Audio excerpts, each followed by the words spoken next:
Estamos siguiendo una serie de la persona y la obra de Jesucristo.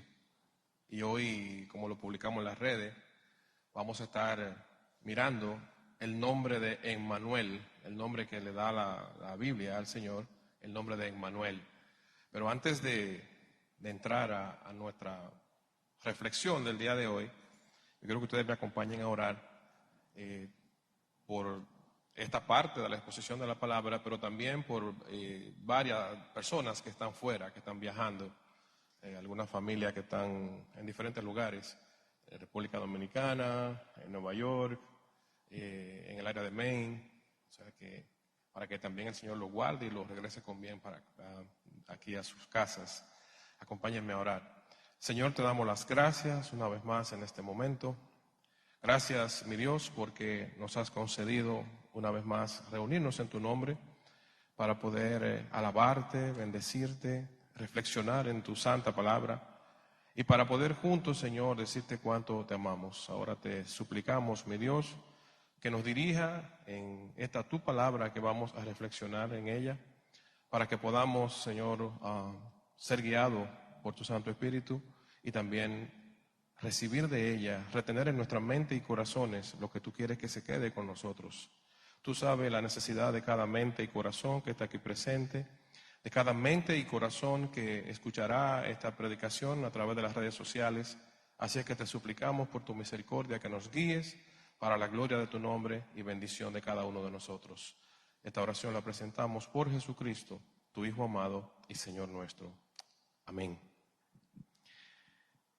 Para tratar, hermanos, el tema del nombre de Emmanuel, el nombre que la palabra le da a Cristo, Emmanuel, como parte de la serie de la persona y la obra de Jesucristo, vimos aquí en la publicación que vamos a tener dos textos bíblicos como base de nuestra ponencia. Tenemos a Isaías, capítulo 9, versículo 6, y Mateo, capítulo 1, versículos 22 y 23. Eso van a ser básicamente, vamos a tratar otros textos, pero estos van a ser básicamente los textos guías de la ponencia del día de hoy.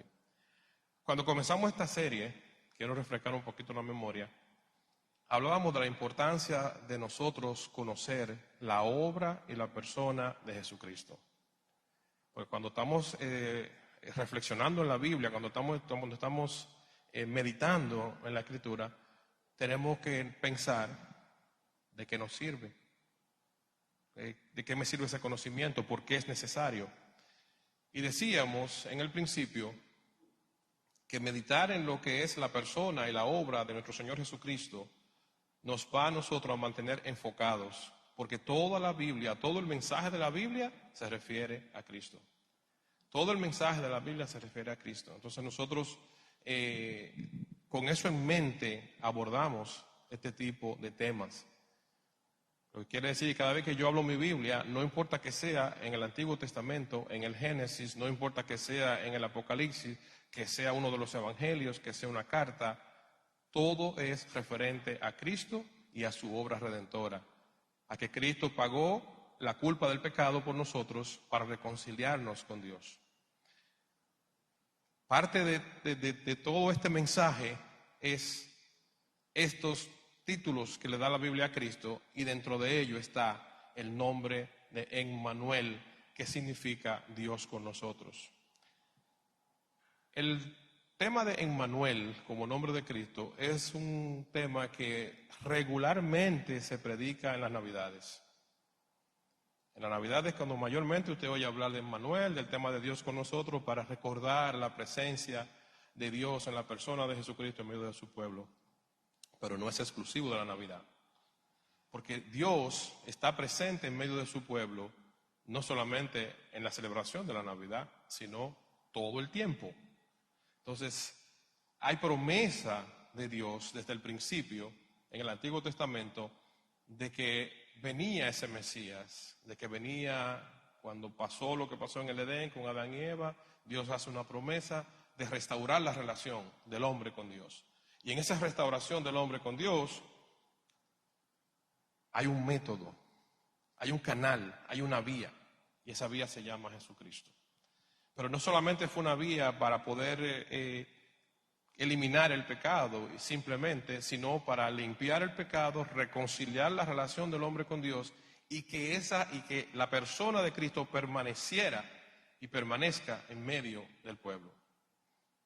Entonces, el Dios con nosotros, este título de Emmanuel, dentro de los tantos nombres y títulos, de los nombres y títulos que da la Biblia a Jesús, es lo que nos recuerda que Dios siempre está en medio de su pueblo.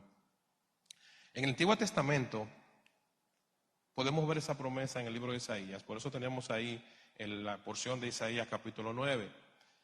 El nombre de Emmanuel es dado a Jesucristo en el Antiguo Testamento y sabemos que significa Dios con nosotros. Y este libro del profeta Isaías, en el capítulo 9, versículo 6, nos presenta esta verdad como parte absoluta del cuidado de Dios para con nosotros. Dios tiene cuidado de nosotros. Y por ese cuidado exquisito, por ese cuidado especial que Dios tiene para con sus hijos, es que promete a Cristo para que esté permanentemente en medio nuestro. Porque Dios cuida de nosotros. Y dice, si leemos el texto de Isaías, cuando vamos al texto de Isaías, dice, voy a leer en la versión Reina Valera del 60, porque un niño nos es nacido, hijo nos es dado, y el principado sobre su hombro se llamará su nombre admirable, consejero, Dios fuerte, Padre eterno, príncipe de paz. En cada una de estas puntualizaciones que hace Isaías, en este versículo 6 de Isaías 9, está definiendo de qué forma Jesucristo estaría presente en medio del pueblo, en medio de los hijos de Dios. ¿En qué forma lo estaría? Una forma espiritual, pero una forma donde nos va a dar seguridad, certeza de que Dios está con nosotros, de que Dios nos cubre, de que Dios nos guía, de que Dios nos sustenta.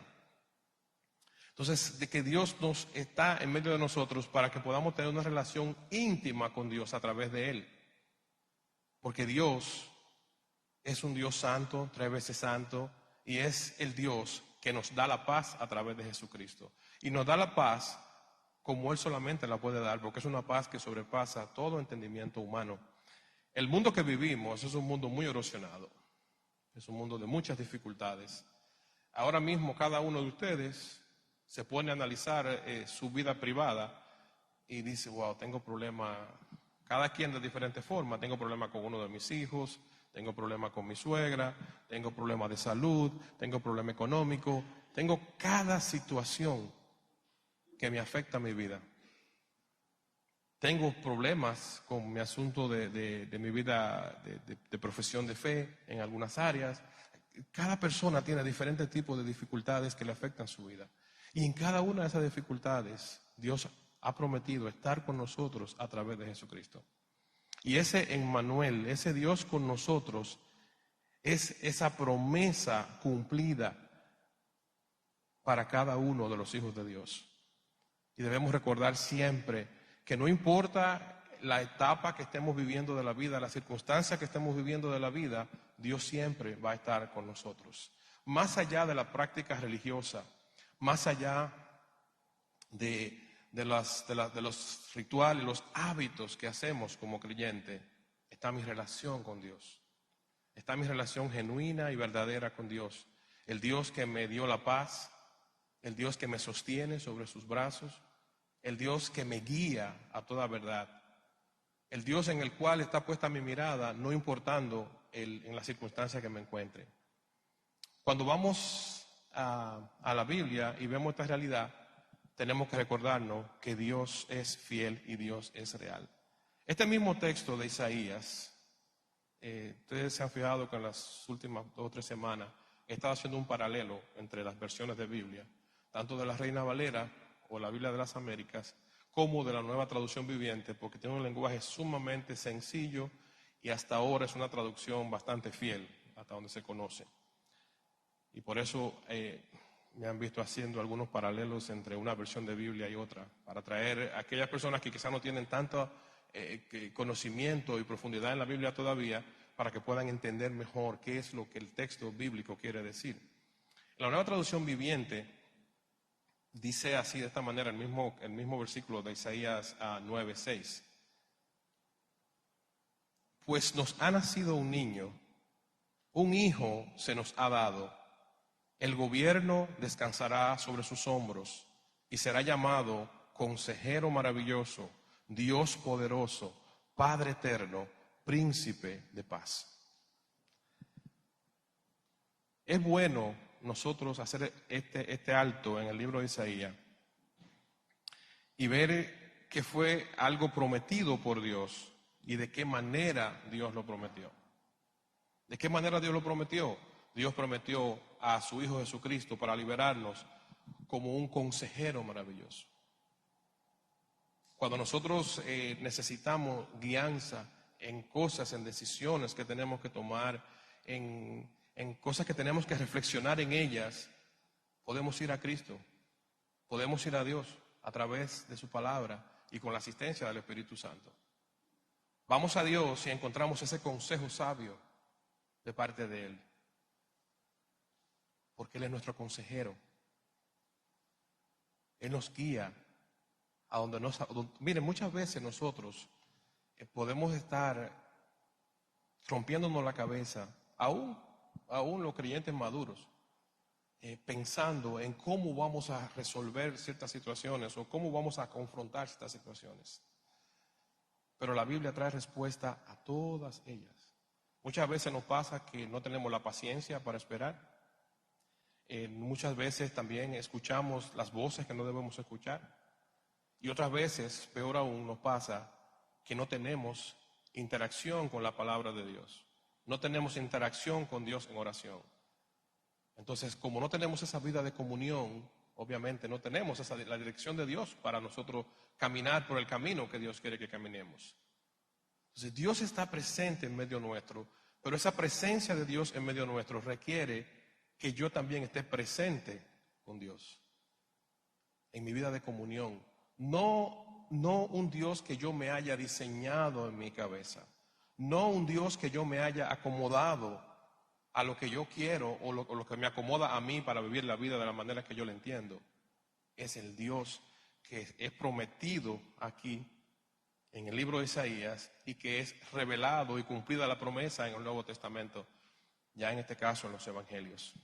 Esa profecía de Isaías, de este Mesías, de este Rey eterno que estaría con nosotros, la debemos cumplirse en el Nuevo Testamento.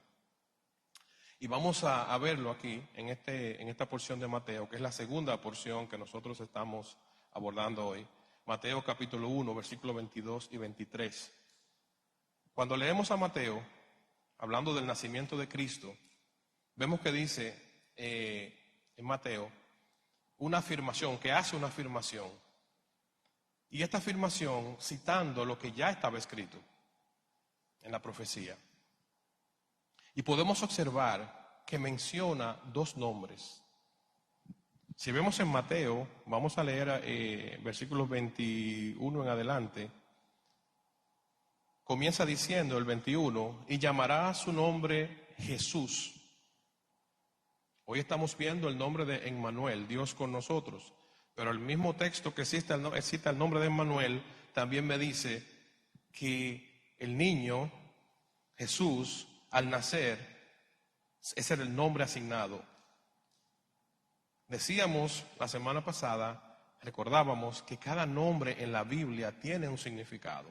En la cultura hebrea los nombres son puestos por significado.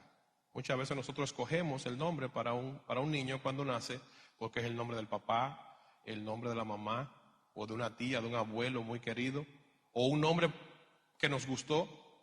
Ay, ese nombre me gusta, se lo voy a poner a mi hijo, a mi hija.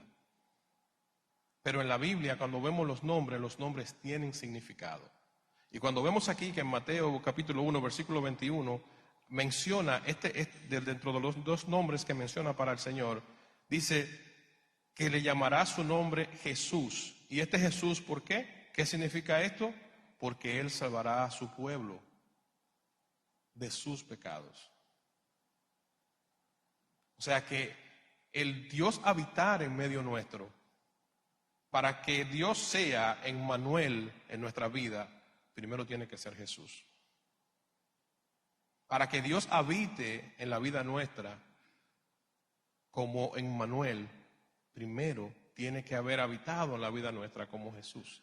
Primero tiene que haber perdonado nuestros pecados. A veces nosotros nos entendemos como parte del pueblo de Dios, pero no hemos conocido a Dios. Y como siempre digo, estoy generalizando, porque no me siento ahí. Usted puede decir, yo soy un hijo de Dios. Ahora, ¿qué dice la Biblia de lo que es un hijo de Dios? ¿Cuáles son los pasos? ¿Cuáles son las pautas que traza la Biblia para definir una persona que se considera ser un hijo de Dios? Todos somos criaturas de Dios. Ahora, hijos de Dios, la Biblia es específica. Todo aquello que han recibido a Cristo como su Señor y Salvador serán llamados hijos de Dios. Mucha gente dice, sí, yo recibí a Cristo, pero no viven conforme a ese Cristo que dicen haber recibido. Entonces, si usted dice haber recibido a Cristo y usted no vive conforme a ese Cristo que usted dice que usted recibió, tampoco es un hijo, es criatura. Cuando la Biblia menciona los pasos de la conversión de una persona, dice arrepentíos y convertíos. Usted se arrepiente, se reconoce como un pecador, pero después de su arrepentimiento, entonces viene una conversión. Y esa conversión es que su carácter, las características que lo definen como individuo a usted, tienen que parecerse a la de Cristo.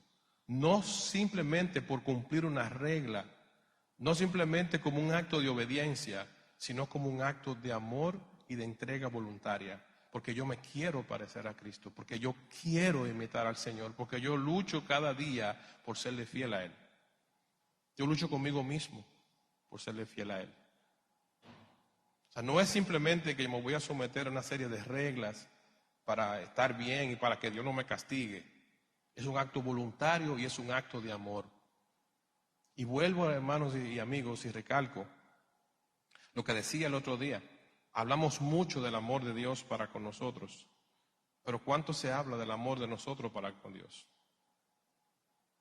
¿Cuántas veces nos hemos preguntado nosotros, ¿verdaderamente amo yo a Dios?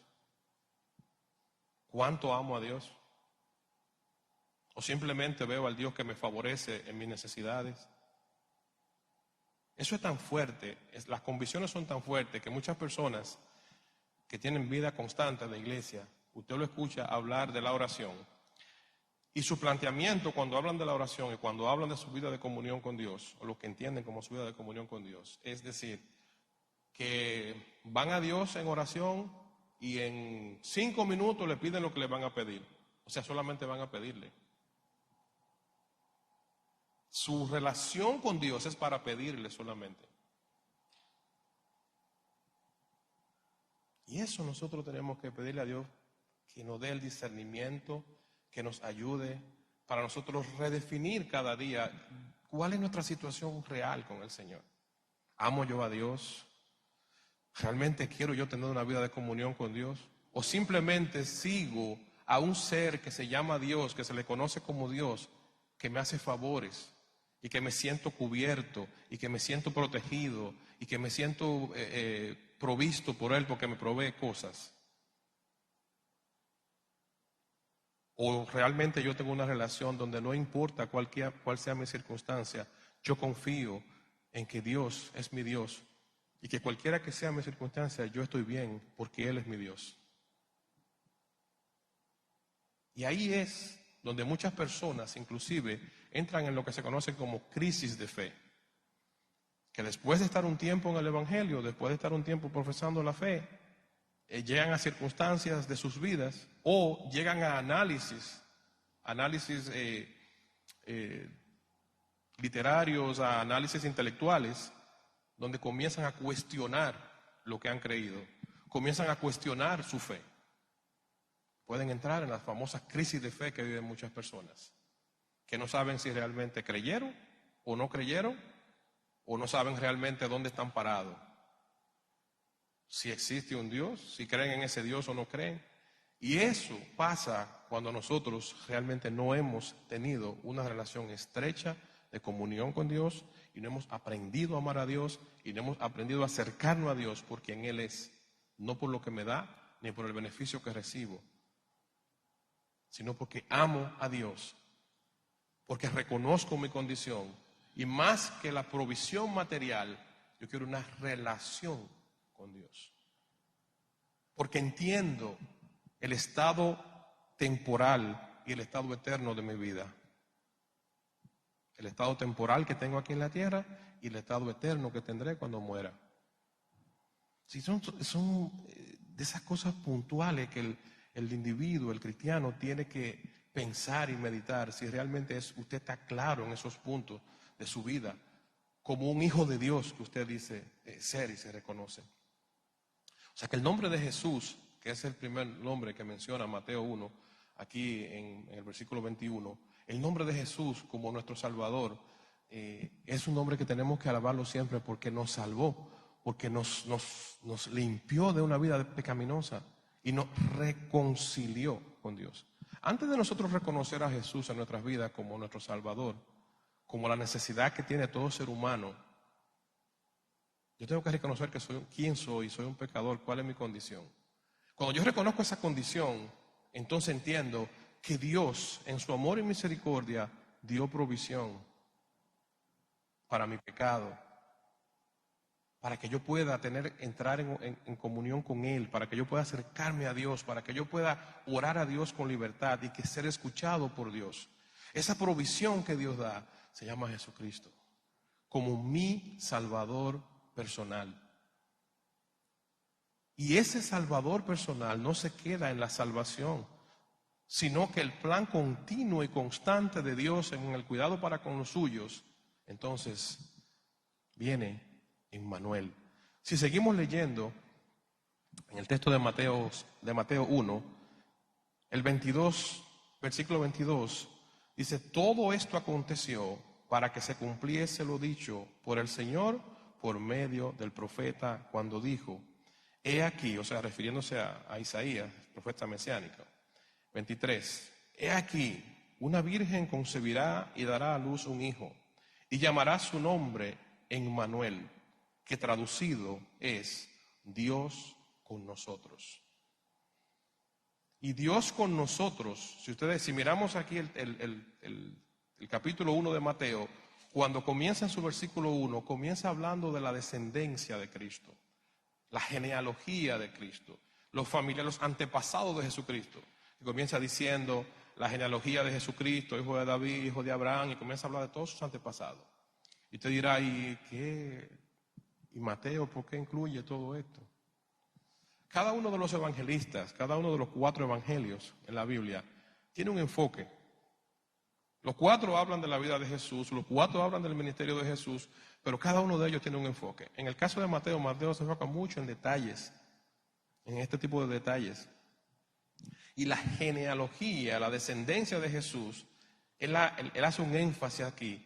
Y esto nos da a nosotros el claro entendimiento de que Jesucristo era 100% hombre, porque vino de una familia sanguínea.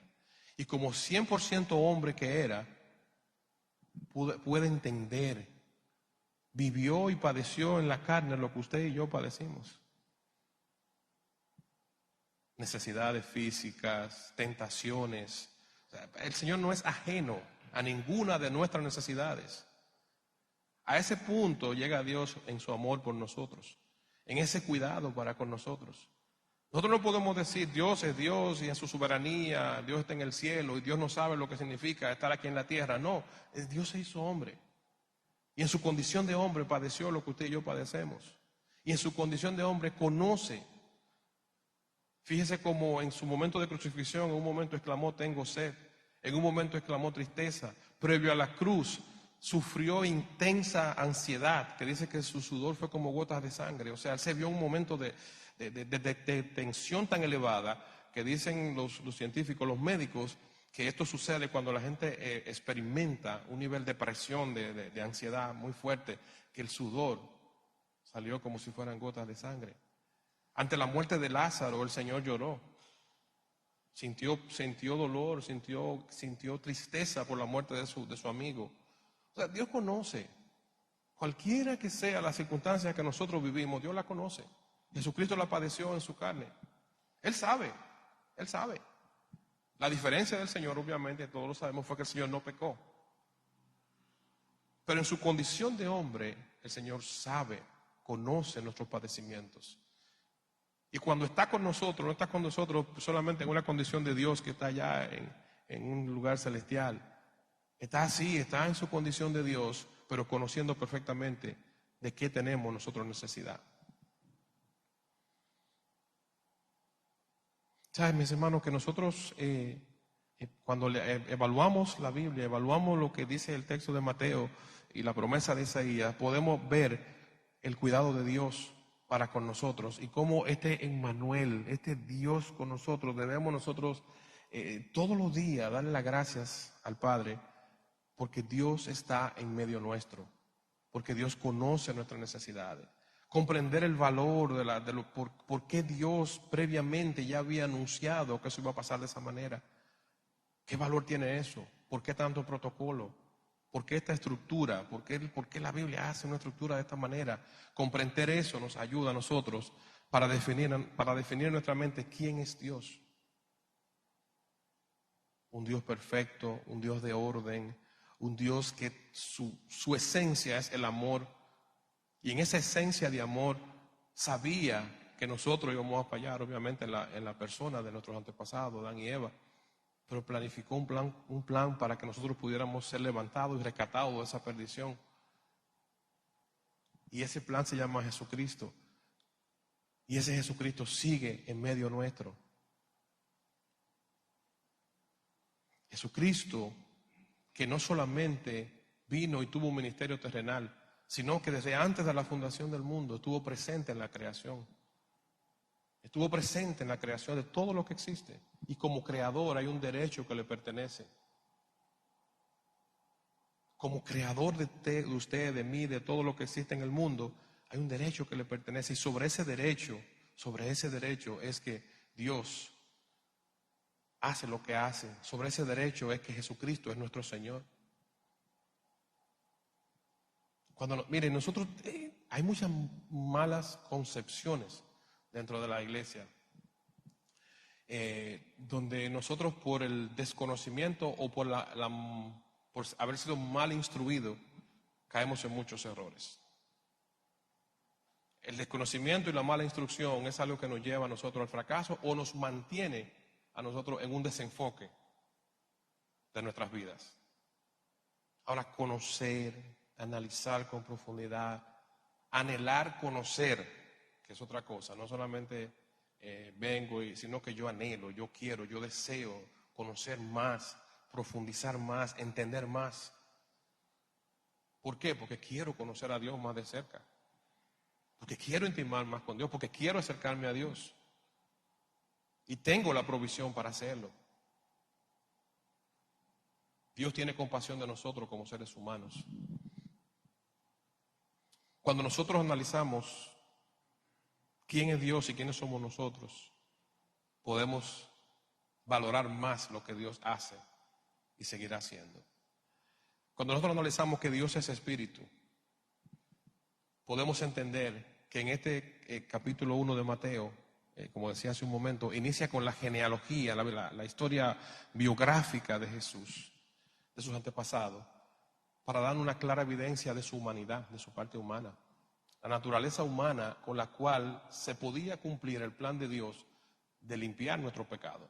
Se necesitaba un humano para que pudiera pagar por nuestros pecados. Se necesitaba un humano, pero no cualquier humano, una persona sin mancha, que no hubiera pecado. Por eso Cristo se hace hombre. Por eso Cristo se hace hombre y viene para darnos a nosotros la salvación. Por eso, hermano, hay verdades trascendentales en la vida cristiana. Cuando nosotros vemos el texto de Gálatas, capítulo 4, del versículo 4 al 7, podemos entender cuál fue la obra verdadera de Jesucristo. Dice Gálatas, capítulo 4, versículo 4 al 7, pero cuando vino el cumplimiento del tiempo, Dios envió a su Hijo, nacido de mujer. Aquí está haciendo otra vez referencia a lo mismo que está haciendo Mateo en el capítulo 1 en su principio. nacido de mujer y nacido bajo la ley, para que redimiese a los que estaban bajo la ley, a fin de que recibiéramos la adopción de hijos. Nosotros podemos ser hijos de Dios por lo que Cristo hizo. Nosotros podemos, dice la Biblia, que nosotros recibimos el privilegio de ser llamados hijos de Dios. Por este hijo de mujer, como dice Gálatas, por este Dios encarnado que pagó la culpa por cada uno de nosotros. Por cuanto sois hijos, ahora nosotros como hijos de Dios, Dios envió a vuestros corazones el Espíritu de su Hijo. Cuando nosotros nos acercamos a Dios, reconociendo nuestra necesidad de Él, nuestra naturaleza pecaminosa, y reconociendo a Cristo como nuestro Señor, cuando lo hacemos genuinamente, cuando lo hacemos con convicción, entonces lo que está diciendo esta porción de Gálatas aquí es que cuando Dios envió a nuestros corazones el Espíritu de su Hijo, no necesariamente porque yo me proclame ser creyente, yo soy guiado por el Espíritu Santo de Dios. Yo tengo que haber nacido de nuevo. Yo tengo que ser un hijo de Dios, por lo que establece la Biblia. Yo tengo que haber reconocido mi naturaleza de pecado. Yo tengo que haber reconocido que necesito a Cristo, recibirlo en mi corazón y comenzar el proceso de conversión, de transformación, de crecimiento, de cambio de carácter, de búsqueda, de intimación con Dios. Y ahí es donde nosotros recibimos el Espíritu de Cristo, el Espíritu de Dios. Vean que Dios es uno en tres personas: Padre, Hijo, Espíritu Santo. Pero nosotros no podemos ser guiados por ese Espíritu de Dios a menos que nosotros no tengamos estos pasos previos. Y dice el versículo, termina el versículo 6 diciendo: el cual clama, Abba, Padre, así que ya no eres esclavo, sino hijo.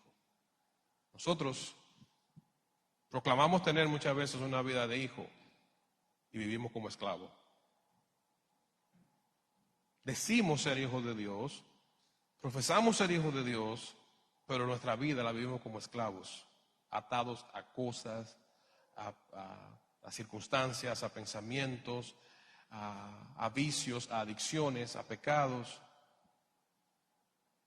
Y no es que no vamos a cometer errores, sí lo vamos a cometer. Pero esos errores no pueden controlar nuestra vida. No deben controlar nuestra vida. Porque somos vida transformada por Jesucristo, porque somos vida guiada por el Espíritu Santo de Dios. Las sociedades, y más aquí en esta parte del mundo, son muy inclinadas a lo místico, a lo misterioso, a los mundos espirituales. Yo me sorprendí cuando me encontré con esta realidad de que aquí en los Estados Unidos la gente creía tanto en ocultismo. A donde menos usted cree aquí, leen cartas, tienen asuntos de mediums, cosas, asuntos de ocultismo. Y usted pensaría que una sociedad tan desarrollada, donde es la madre de muchas cosas, la ciencia se ha desarrollado mucho aquí en Estados Unidos, es un país, hasta donde se conoce, ese es el país más poderoso del mundo. Usted no pensaría que aquí existe tanto eso. Y sí, existe mucho ocultismo, existe mucha búsqueda de cosas ocultas. La gente se inclina mucho a conocer. Inclusive usted lo mira en los dibujos animados de los niños y se habla mucho de los superpoderes, se habla mucho de la magia, y eso va calcomiendo la mente del ser humano desde abajo. Pero ¿qué pasa? Que muchas veces nosotros, cuando venimos con esa formación, venimos al Señor y nos hacemos parte de la iglesia de Jesucristo, esa misma mentalidad la traemos a la iglesia. La mentalidad de perseguir lo místico, lo misterioso. Y vivimos entonces una vida donde nos llena más lo desconocido que lo que ya está revelado. Esos son de los peligros que corremos nosotros en sociedades como la que vivimos. Conocer estas realidades, conocer estas verdades, son las cosas que nos van a ayudar a nosotros a mantenernos enfocados en Dios, en el verdadero Dios, en Jesucristo, el Hijo de Dios, el Emmanuel que mora en medio de nosotros. Dice el versículo 7 de Gálatas 4, para concluir con esta porción: así que ya no eres esclavo, sino hijo. Estas cosas, como acaba de mencionar, el ocultismo y todo este tipo de patrones, por poner un ejemplo, porque no es lo único, mantienen a las personas esclavizadas. Yo recuerdo una vez una experiencia aquí en la ciudad de Lawrence. Llegó una persona a una iglesia y comenzó a lo que ella y muchos entendían eran a profetizarle a la gente, a decirle que el Señor te dice en esta hora y mundo, todas esas cosas que ustedes conocen. Mi gente, eso era un mar de gente haciendo fila para consultarse con la divina. Así anda el pueblo de Dios muchas veces. Mucho. Más de lo que creemos. Y se fascinan con cosas. Dios es Dios. Dios es soberano. Dios puede hacer las cosas como Él quiere y cuando Él quiere. Pero yo prefiero irme por el lado seguro. Yo prefiero irme por el lado seguro. Su palabra está aquí. Su palabra me dice cuáles son su voluntad, sus deseos. Y no escuchar cosas que yo desconozco y que la Biblia no me lo aclara. Y tengamos mucho cuidado, hermanos, de no ser esclavos de lo que Cristo ya nos hizo libre. Si Dios quiere bregar con usted de alguna manera en su vida, si Dios quiere bregar con su vida en su comunión diaria, en su tiempo de oración, Dios lo hace. Una vez me preguntaba una persona: ¿tú crees que Dios puede hablar en sueño? Digo, pero Dios es soberano. Dios es soberano. En la relación de Dios con cada uno de sus hijos, Dios puede hablarte en sueño, a través de la oración. Ahora, lo que tenemos que tener cuidado es que la parte espiritual del cristiano, hay muchas cosas que son subjetivas y tenemos que tener mucho cuidado con la subjetividad. Usted puede sentir que algo viene de parte de Dios. Ahora, consérvelo para usted, medítelo, madúrelo, ore al Señor, escudriñe la palabra y no se acelere, para que no cometa errores y para que no caiga en esclavitud, para que no caiga en trampas de como lo dijo una vez el apóstol Pablo reclamándole a la iglesia de los Gálatas, que andaban locos con un grupo de gente que andaban haciendo cosas por ahí. Le tuvo que decir: Gálatas insensatos, ¿quién los fascinó? Eso pasa en el día de hoy. Hay mucha gente que fascinan, andan fascinadores. Y de esa esclavitud Dios nos sacó. Jesucristo nos libró de ese tipo de esclavitud. Nosotros no podemos atarnos a ninguna de ese tipo de cosas. Termina el versículo 7 de Gálatas 4 diciendo: y si hijo, también heredero de Dios por medio de Jesucristo. Nosotros tenemos en Dios, a través de Jesucristo, todo lo que necesitamos. No busquemos nada adicional.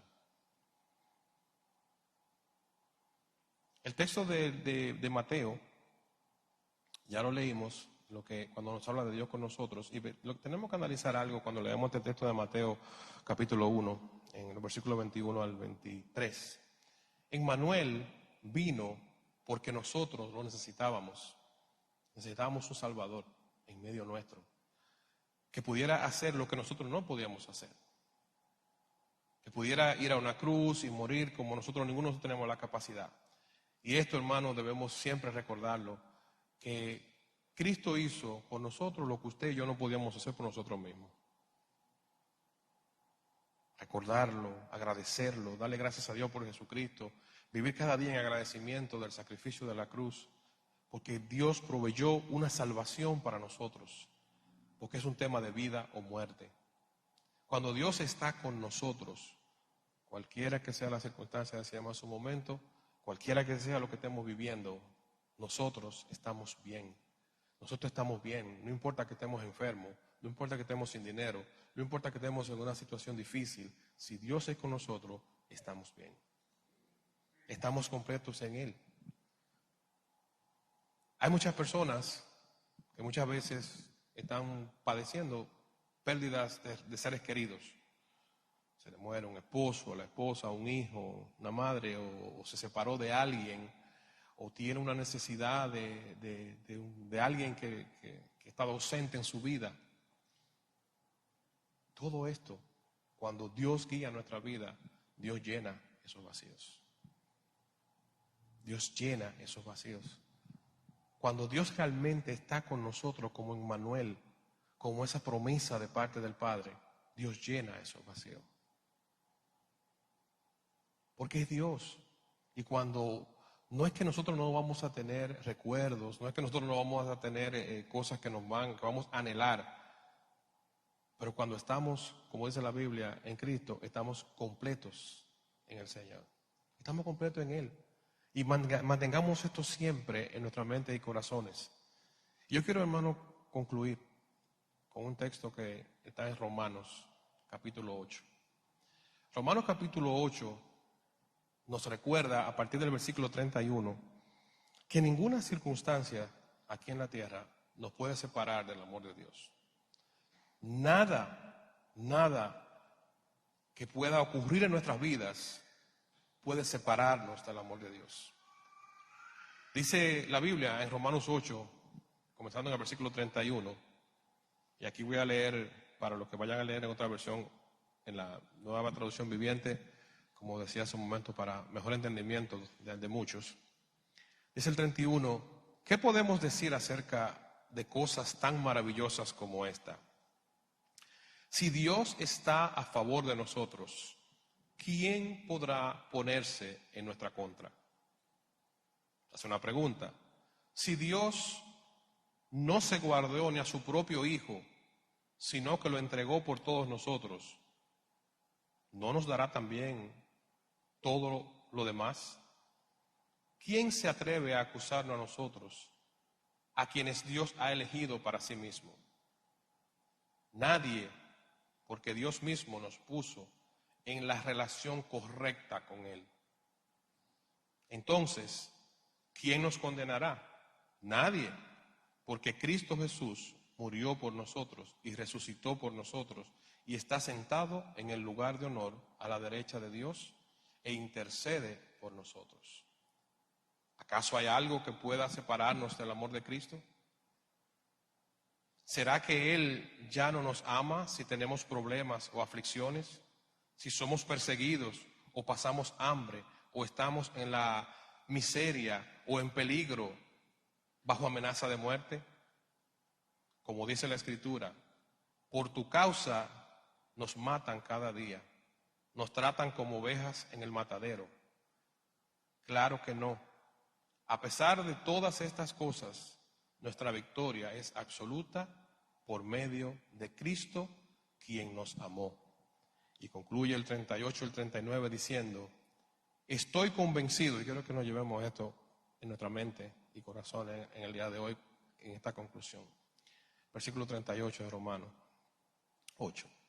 Estoy convencido de que nada podrá jamás separarnos del amor de Dios, ni la muerte, ni la vida, ni ángeles, ni demonios, ni nuestros temores de hoy, ni nuestras preocupaciones de mañana, ni siquiera los poderes del infierno pueden separarnos del amor de Dios. Ningún poder en las alturas, ni en las profundidades. De hecho, nada en toda la creación podrá jamás separarnos del amor de Dios que es revelado en Cristo Jesús, nuestro Señor. No olvidemos nunca que Dios está en medio de su pueblo, que Dios está con cada uno de sus hijos en la persona de Jesucristo y que nada podrá separarnos de este amor de Dios. Dios está con su pueblo y nada nos va a separar de su amor. Recordemos esto siempre. Jesucristo, su obra aquí en la tierra y su persona, todo lo que Él es en su esencia y todo lo que hizo en su ministerio terrenal y todo lo que sigue haciendo en su ministerio en el cielo, es a favor suyo, es a favor mío, es a favor de los hijos de Dios, es a favor de aquellos que entregaron su vida a Dios por causa de Él. Vamos a orar. Señor, te damos las gracias una vez más por tu palabra. Gracias, mi Dios, porque cada día tú nos guías a toda verdad a través de ella. Hemos reflexionado en esta mañana a través de este texto que nos enseña que tu Hijo Jesucristo, quien no es solo nuestro Salvador, sino también el Señor de nuestras vidas, está presente en medio nuestro. Y está presente de forma tal que pueda entender nuestras necesidades, nuestros padecimientos. Sabe de qué tenemos necesidad, si es necesidad espiritual, si es necesidad material, si es necesidad física. Oh mi Dios, tú en tu amor que no tiene medidas, diste provisión para nosotros en Jesucristo. Ayúdanos siempre, Señor, a ser agradecidos, porque tu Hijo Jesucristo está en medio nuestro, porque está en medio nuestro para guiarnos, para aconsejarnos, para gobernar nuestras vidas, para darnos guianza espiritual, para darnos provisión material. Ayúdanos, Dios, a siempre vivir cada segundo de nuestra existencia recordándonos que tú estás en medio de tu pueblo, que tú estás con cada uno de tus hijos y que nada en esta tierra, ni aún ninguna potestad fuera de la tierra, nunca podrá separarnos del amor tuyo que es en Cristo Jesús. Gracias, mi Dios, por tan inmenso amor. Gracias, mi Dios, por tanta misericordia. Ayúdanos, Padre, cada vez más a serte fieles y a vivir como personas que hemos sido liberados de la esclavitud, como personas libres en Jesucristo, como personas sostenidas por el Dios de Dios, el Dios de todo poder, el Dios de toda majestad. Gracias, mi Dios, por Jesucristo, tu Hijo amado y nuestro Señor. Oramos.